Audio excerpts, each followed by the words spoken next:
Good morning. Well, I am at just shy of 12,000 feet of elevation here in Rocky Mountain National Park. I would say we have some beautiful views. We're definitely in a cloud, and if you look, there is snow on the ground. Yeah, this is delightful.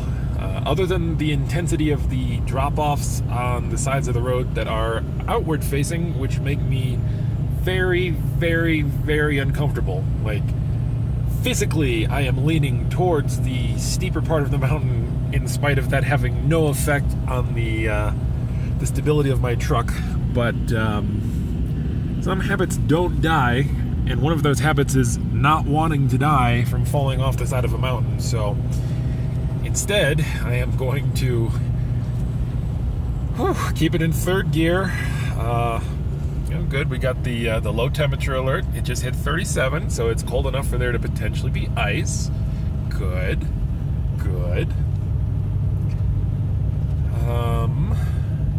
Looks like we're going to be driving into the cloud, which is also good.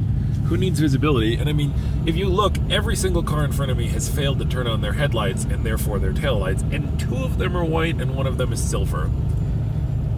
I have spoken about this previously on other blogs and on Facebook, and it blows my mind. Like,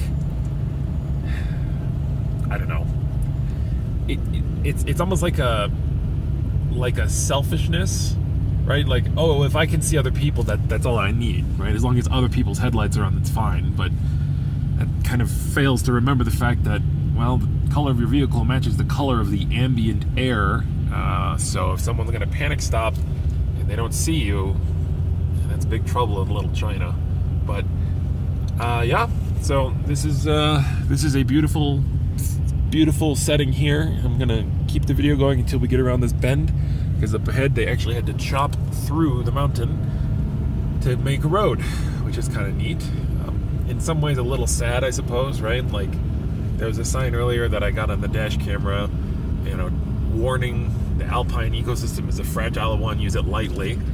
And they're mostly talking about don't litter, don't dump sewage, don't even walk on the tundra up here, or whatever you want to call it, the alpine permafrost, I guess? I don't know what you would call it. I don't know if it is. I don't think it is permafrost, although we are really high up in the air. But yeah, we've got this notched out portion of the mountain here. You can kind of see down. It just goes straight down. Like, there's no two ways about it. Like, you roll, you're done. And yesterday I was doing maintenance on my truck, like a lot of maintenance, scheduled and a couple of unscheduled pieces. Oh, that was really close to the wall.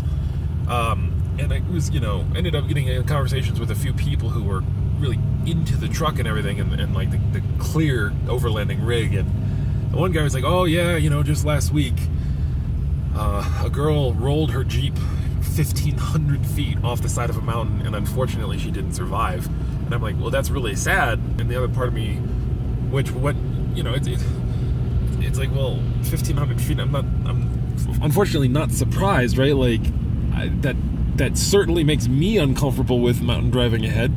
But thanks for telling me that.